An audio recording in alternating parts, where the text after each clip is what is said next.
नमस्कार, बहुत स्वागत है आपका। इंडिया वॉइस देख रहे हैं आप और मैं हूं आपके साथ शिवम सोनी। बुलेटिन का आगाज बड़ी खबर के साथ। बड़ी खबर इस वक्त दिल्ली से मिल रही है, जहां पर आजम खान को बड़ा झटका लगा है। सुप्रीम कोर्ट ने बड़ा झटका दिया आजम खान को। आजम खान की याचिका को खारिज कर दिया है। मुकदमों को यूपी से बाहर ट्रांसफर करने की याचिका आजम खान के द्वारा लगाई गई थी। आजम खान के वकील ने याचिका लगाई थी और सुप्रीम कोर्ट ने इस याचिका को खारिज कर दिया है।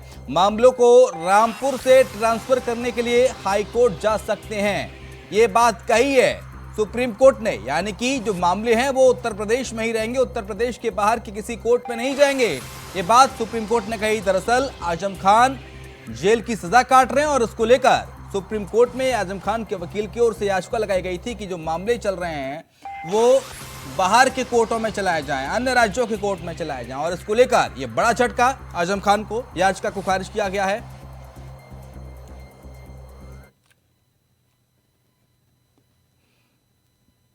तो बड़ा झटका ऐसे कहेंगे आजम खान के लिए। सुप्रीम कोर्ट ने बड़ा झटका दिया, आजम खान की याचिका खारिज कर दी है।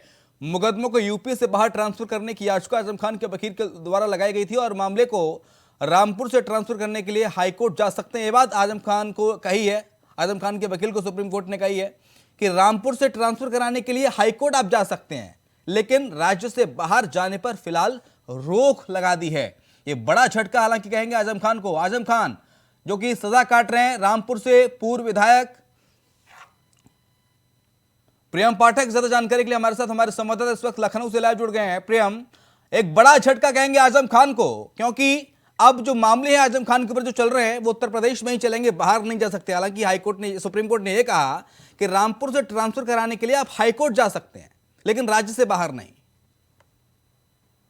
बिल्कुल शिवम, देखिए लगातार कानूनी दांवपेच के बीच में आजम खान की मुश्किलें लगातार बढ़ती हुई नजर आ रही हैं। और अभी जो रिसेंटली मामला है कि एक फर्जी जन्म प्रमाण पत्र लगाने का बेटे का अब्दुल्ला आजम खान जो विधायक हैं उनके खिलाफ का, उसके खिलाफ आजम खान सुप्रीम कोर्ट गए थे। वहां पे उन्होंने याचिका दाखिल की थी कि उसमें इस बात का जिक्र किया गया था कि उनको उत्तर प्रदेश के अंदर न्याय नहीं मिलेगा, इसलिए उनके केस को उत्तर प्रदेश के बाहर किसी अन्य राज्य में ट्रांसफर किया जाए।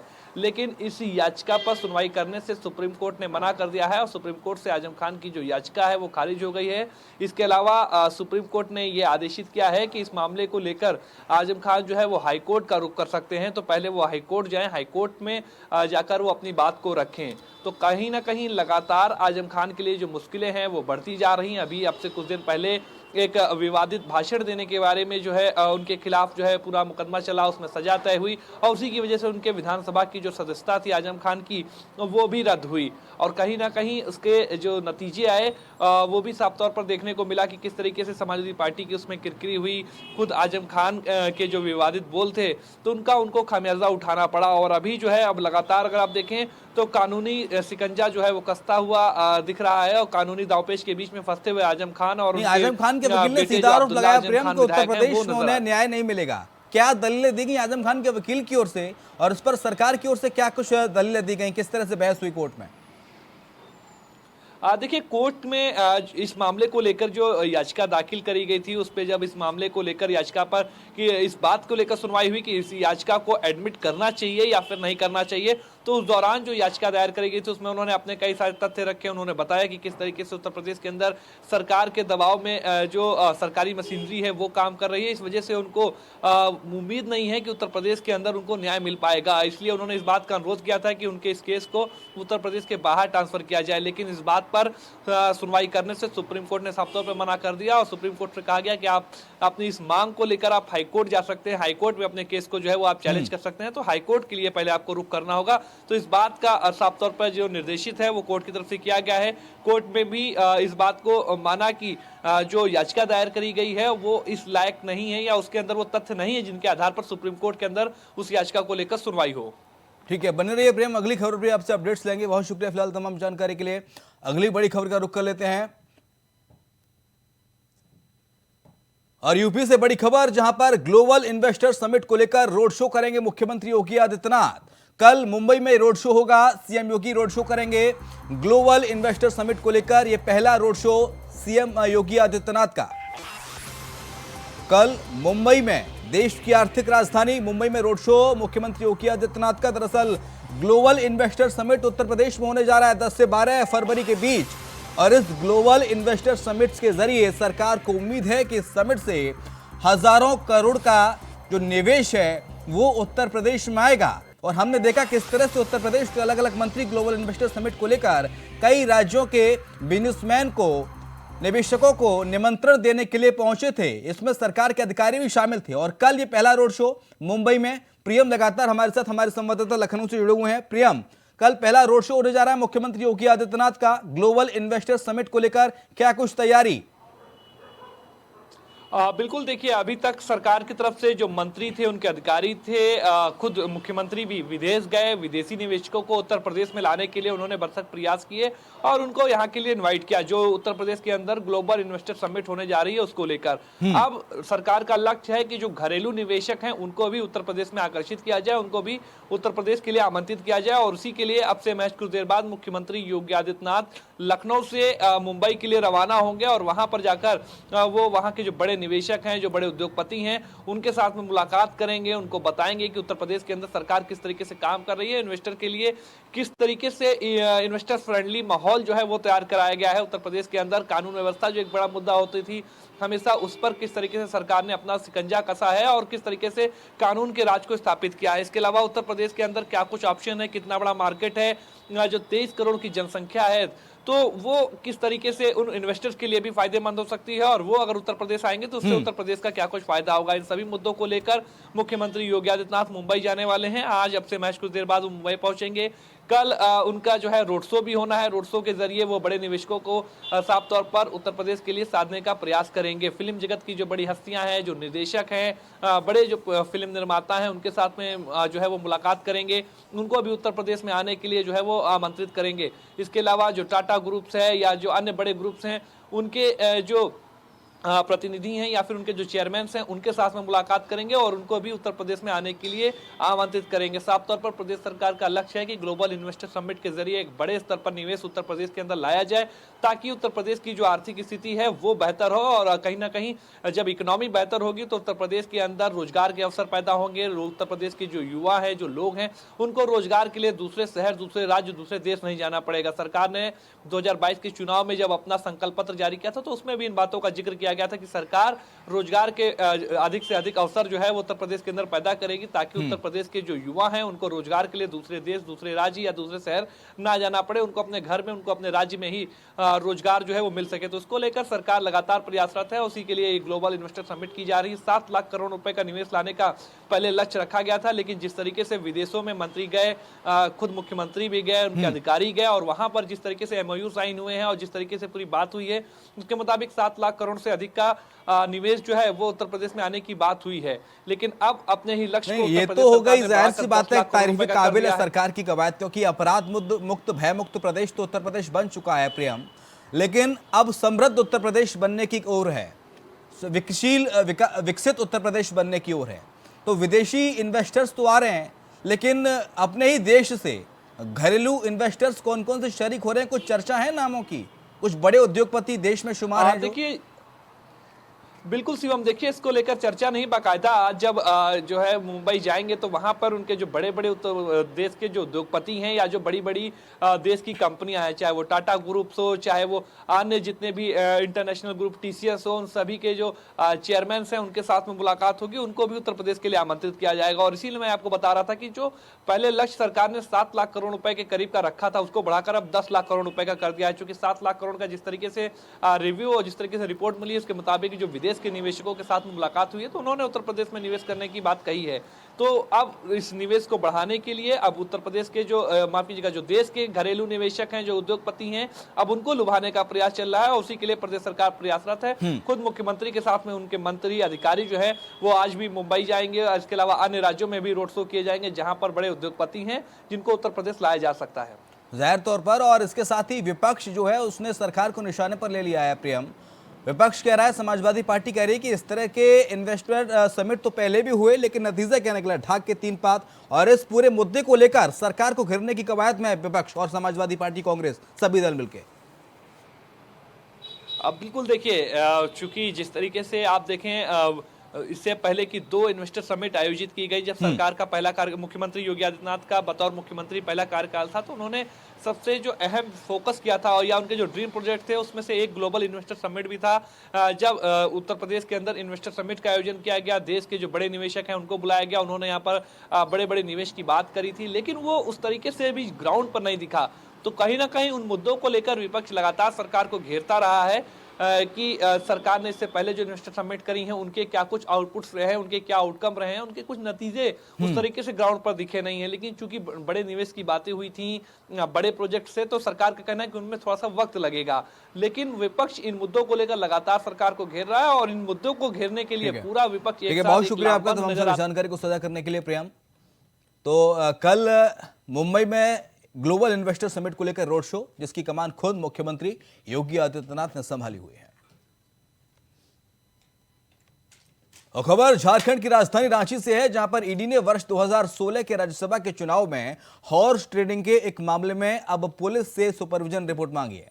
जानकारी के मुताबिक रांची के जगन्नाथपुर थाने में एक मामला केंद्रीय निर्वाचन आयोग के आदेश पर दर्ज किया गया था, जिसमें कांग्रेसी विधायक उनकी पत्नी निर्मला देवी ने तत्कालीन मुख्यमंत्री और उनके सहयोगियों पर आरोप लगाया था और उन्हें भाजपा में शामिल होने के लिए प्रलोभन दिया था।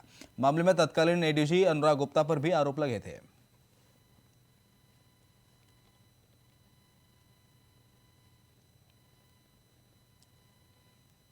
तो ईडी ने पुलिस से सुपरविजन रिपोर्ट मांगी। दरअसल साल 2016 में राज्यसभा के चुनाव में हॉर्स ट्रेडिंग का आरोप लगा है और इसको लेकर अब ईडी भी इस पूरे मामले में एक्शन मोड में आ गई है। अनुराग गुप्ता को साक्ष्य नहीं मिलने के आधार पर बरी कर दिया गया था उस वक्त। इसके साथ ही तत्कालीन एडीजी अनुराग गुप्ता पर ही आरोप लगे थे हॉर्स ट्रेडिंग के। निर्वाचन आयोग ने, चुनाव आयोग ने भी इस पूरे मामले को संज्ञान में लिया था। बता दें कि जगन्नाथपुर थाने में एक मामला केंद्रीय निर्वाचन आयोग के आदेश पर दर्ज किया गया था। राकेश कुमार ज्यादा जानकारी के लिए जुड़ गए हैं हमारे साथ, हमारे संवाददाता। राकेश, क्या है पूरी खबर, जरा बताइए विस्तार से। देखिए, मामला कहीं 2016 का है और उस समय राज्यसभा के चुनाव में एक आरोप लगा था। मुख्यमंत्री खुद रघुवर दास भी आरोप लगा था, उनके कुछ सहयोगी पे आरोप लगा था और साथ साथ तत्कालीन एडीजी अनुराग गुप्ता थे उस समय, उन पर भी आरोप लगा था कि हॉर्स ट्रेडिंग के लिए कहीं न कहीं कोशिश की गई है। और जिस तरीके से जोगेंद्र साव जो विधायक है, उनकी पत्नी निर्मला देवी, दोनों ने कहीं न कहीं इस बात का जिक्र किया था। निर्मला देवी ने मामला दर्ज कराते हुए इस बात का जिक्र किया था कि उनके घर पर रघुवर दास पहुंचे थे और सारी चीजों को कहीं न कहीं अंजाम देने की कोशिश की गई थी, यानी कि बीजेपी में शामिल कराने का प्रलोभन दिया गया था। साथ ही साथ टेलीफोन पे कई चीजों को सामने रखा गया था, जिसमें अनुराग गुप्ता का भी नाम सामने आया था। और अब जाकर पूरे मामले में पहले जांच हुई थी, जांच होने के बाद से क्लीन चिट भी दिया गया था इस मामले को लेकर के, लेकिन दोबारा से ईडी की टीम ने पुलिस का वेरिफिकेशन रिपोर्ट मांगी है कि पूरी जांच की जो कार्रवाई हुई थी वो किस तरह की थी। तो कहीं न कहीं इस मामले को लेकर फिर से एक बार चर्चा तेज है कि आखिर किस तरीके से फिर से ईडी इस पे कार्रवाई कर सकती है या फिर जांच कर सकती है, क्योंकि कहीं न कहीं ये पूरा मामला पूर्व मंत्री रघुवर दास के साथ साथ कई लोगों के साथ जुड़ा हुआ था और उस समय जो मामले सामने आए थे उसमें कई आरोप भी लगे थे और कहीं न कहीं तमाम चीजें एक बार फिर से सुर्खियों में दिखाई पड़ रही थी।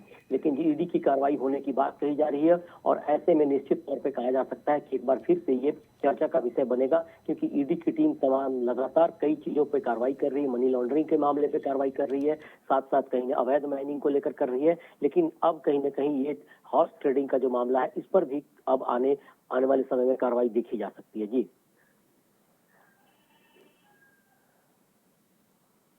मांगी राकेश पूरे मामले को लेकर, और पुलिस अब सुपरविजन रिपोर्ट भी ईडी को पेश कर सकती है। तो इस पूरे मामले पर क्या अपडेट फिलहाल? देखिए, फिलहाल ईडी ने सुपरविजन रिपोर्ट मांगी है और उसके बाद से हो सकता है कि इस पे जब जांच होगी, इस पे आगे क्या कुछ तथ्य निकलते हैं, कुछ साक्ष्य भी बताए जा रहे थे। उस समय कुछ ऑडियो रिकॉर्डिंग की भी बात आई थी, हालांकि इसकी बाद में पुष्टि नहीं हो पाई थी। लेकिन निश्चित तौर पे कहा जा सकता है कि जब ईडी इस तरह के मामलों को देखती है तो अलग तरीके से भी जांच कर सकती है। तो आने वाले समय में किस तरीके से जांच नजर आप बना रखिए। बहुत शुक्रिया आपका तमाम सारी जानकारी को साझा करने के लिए। तो सुपरविजन रिपोर्ट को पुलिस ने से मांगी गई है ईडी के द्वारा, और 2016 का ये राज्यसभा चुनाव में हॉर्स ट्रेडिंग का, यानी कि विधायकों की खरीद फरोख्त का पूरा मामला है। और उत्तर प्रदेश में ठंड का कहर लगातार बढ़ता जा रहा है। उसको लेकर इंडिया वॉइस की टीम ने सड़कों पर उतरकर जिला प्रशासन की ओर से किए जा रही ठंड से निपटने के इंतजामों की रियलिटी को चेक किया, जिसमें जगह जगह पर अलाव का इंतजाम देखने को मिला। वहीं रैन बसेरे भी तैयार नजर आए। इस दौरान भाजपा के नेता रुपेश जायसवाल ने भी जरूरतमंदों को कंबल बांटे।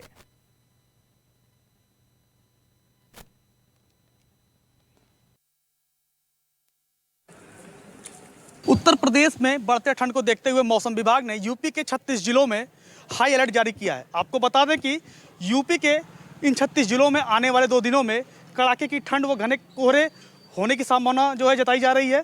और जौनपुर में ठंड से निपटने के लिए प्रशासन द्वारा क्या इंतजामात किया गया है, इसी को जानने के लिए आज इंडिया वाइज की टीम जौनपुर की सड़कों पर सर्द रातों में जो है निकली है।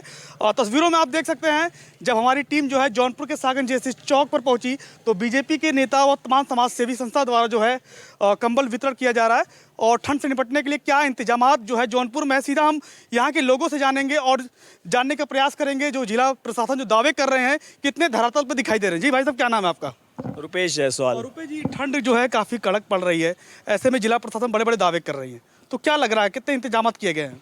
आज शाहगंज नगर में हम लोगों ने निकले थे, देखे थे। आज हम लोगों ने शाम को से बांटना शुरू किया है कंबल को। तो जहाँ जहाँ पे देखा गया अलाव की व्यवस्था दिख रही है, अच्छा लगा देख के। ये है एक सेवा की भाव से। और रैन बसेरा में गया, रैन बसेरा में पालिका परिषद ने बहुत अच्छी व्यवस्था कर रखी है, उसके मैं बधाई प्रसिद्ध करता हूँ उनको। पालिका ने हर व्यवस्था कर रखी थी वहाँ पे, चाहे सैनिटाइजर हो, मास्क हो, बेड हो, गद्दे हो, व्यवस्थाएं जो होनी चाहिए रैन बसेरा में वो दी गई थी। अलाव व्यवस्था हर चौराहे पे दिख रही है और इससे प्रशासन ने पूरा मुस्तैद रूप से तैयार है कि कभी ठंड अगर बढ़े तो लोगों को हम इंतजाम कर पाएँ।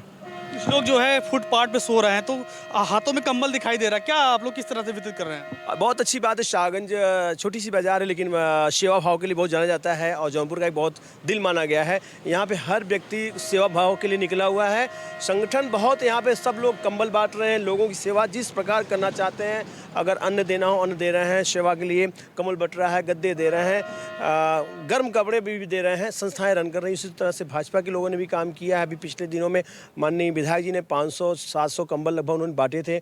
मैं भी संगठन से हूँ, हम लोग भी कंबल बांट रहे हैं। आज पिछले 3 दिन से रात में निकलते हैं, जो नीडी पर्सन है जिसकी आवश्यकता है उन्हें ही देते हैं। और भी कुछ लोग हमारे साथ हैं। भाई साहब, मौसम विभाग ने कहा आने वाले 2 दिनों में जो है कड़ाके की ठंड पड़ने वाली है, जिसमें जौनपुर का भी नाम है, तो कैसे देख रहे हैं आप? देखिए, कड़ाके की तो ठंड पड़ रही है पिछले लगभग 3-4 दिनों से और बहुत ही कड़ाके की ठंड है। और इस कड़ाके की ठंड में हम लोग सामाजिक संस्थाओं के द्वारा जिससे हम लोग जुड़े हैं, जेसीआई शाहगंज शिखर की तरफ से हम लोग निकल रहे हैं और जो ज़रूरतमंद है, जो फुटपाथ पे पड़े हो या स्टेशन पे हो या जो इस तरह से है जिनको वाकई इसकी ज़रूरत है, हम लोग निकल के उनको कंबल उन तक पहुंचाने का हर प्रयत्न कर रहे हैं। व्यवस्था आज जो है पालिका के द्वारा हम लोग जो है, हमारे बड़े भाई रुपेश जी भी हैं जो कि हम लोग के द्वारा निरीक्षण कर रहे हैं। हर चौराहे पे जो है अलाव जल रहा है, ये हम लोग ने देखे। अभी रात लगभग 11, साढ़े 11 बज रहा है, अलाव जल रहा है। अलाव पे 2-4-5 लोग रिक्शे वाले बैठे हैं और सब लोग बैठे, अच्छा लग रहा है कि अलाव है। रैन बसेरा में जाया गया, रैन बसेरा के बाहर भी जो है अलाव जल रहा है, उसमें पूरी पर्याप्त व्यवस्था है। सैनिटाइजर से लेके मास्क से लेके हम लोग को देखा गया, बहुत अच्छा लगा। और हम लोग कोई भी व्यक्ति दिख रहा है कि भाई कंबल देने के बाद भी अगर सोने की व्यवस्था नहीं है तो सीधे रैन बसेरा में जाए। अगर रैन बसेरा में कोई भी कमी हो, हमने रुपेश भैया का विजिटिंग कार्ड, रुपेश भैया का नंबर और ईओ का नंबर मैंने दिया है ताकि जिसे वो संपर्क कर ले। और अपने कैमरामैन से कहना चाहूँगा, हमारे जो है बाएं तरफ देखेंगे अलाव की व्यवस्था किया गया और सागन नगर पालिका प्रशासन, जिला प्रशासन जो है तमाम अलग अलग स्थानों पर जो है अलाव जला रहा है। हालांकि जो है जिले में 1 दर्जन से अधिक जो है अस्थायी रैन बसेरा बनाया गया। हालांकि कहा जाए जौनपुर में ठंड से निपटने के लिए जिला प्रशासन की तरफ से सारी इंतजाम की गई है। जौनपुर से विवेक कुमार, इंडिया वॉइस। उत्तर प्रदेश में कानपुर पहुंचे समाजवादी पार्टी के विधायक इरफान सोलंकी महाराजगंज जेल से कानपुर कोर्ट पहुंचे और पेशी के लिए कोर्ट पहुंचते ही इरफान सोलंकी के कोर्ट के बाहर, जिस कोर्ट में इरफान सोलंकी दरअसल पहुंचे थे, वहां पर भारी सुरक्षा बल तैनात किया गया। इरफान का परिवार भी कोर्ट में मौजूद है। महिला के प्लॉट पर आगजनी, फर्जी आधार कार्ड का मामले को लेकर दरअसल पूरी कार्रवाई हुई है। इरफान सोलंकी समेत 5 पर गैंगस्टर के तहत कार्रवाई हुई है।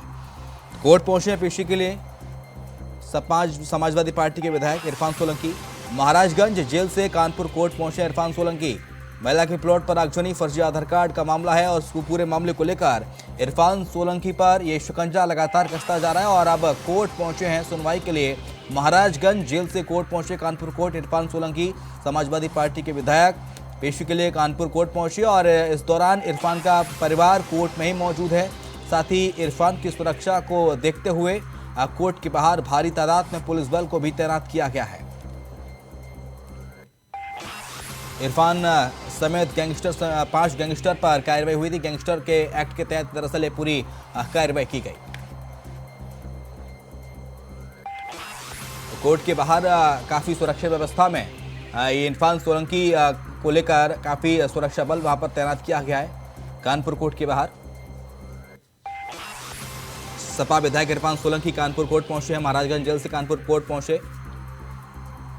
बड़ी खबर, बड़ी जानकारी आपको बता रहे हैं। पेशी के लिए कानपुर कोर्ट पहुंचे हैं इरफान सोलंकी। कोर्ट के बाहर भारी तादाद में सुरक्षा बल की तैनाती। इरफान का परिवार भी कोर्ट में ही मौजूद है।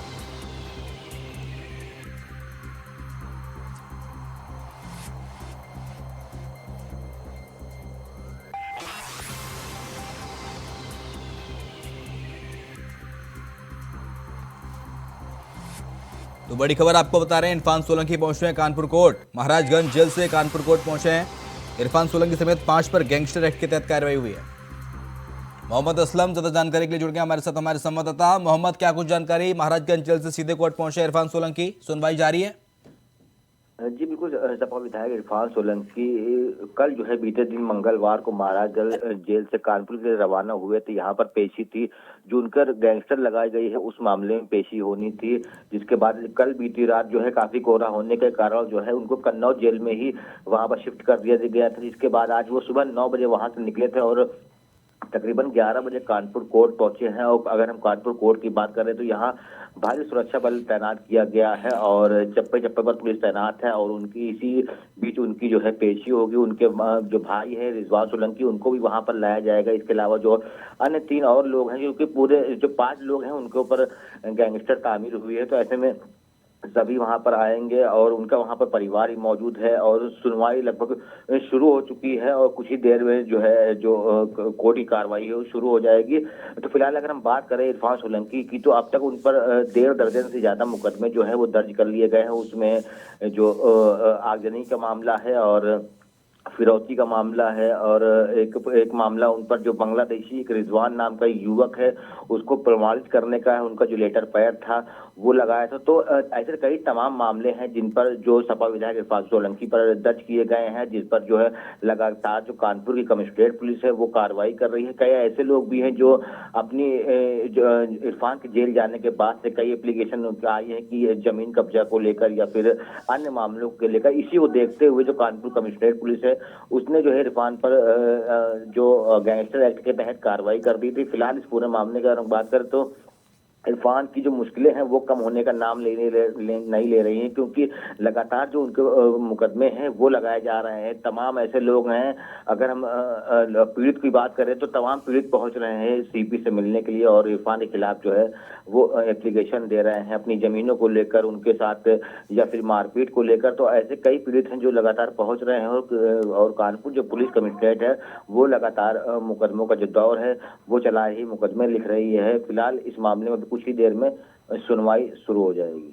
जी चलिए, बहुत शुक्रिया। नजर बना रखिए मोहम्मद असलम, हम आपसे अपडेट्स लेते रहेंगे।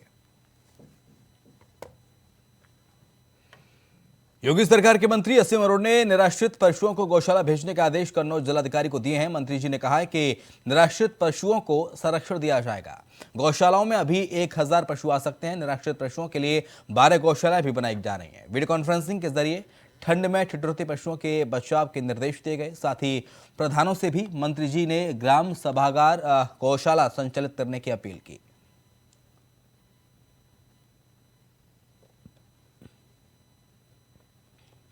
और इसी के साथ बुलेटिन में इतना ही। खबरें लगातार जारी हैं।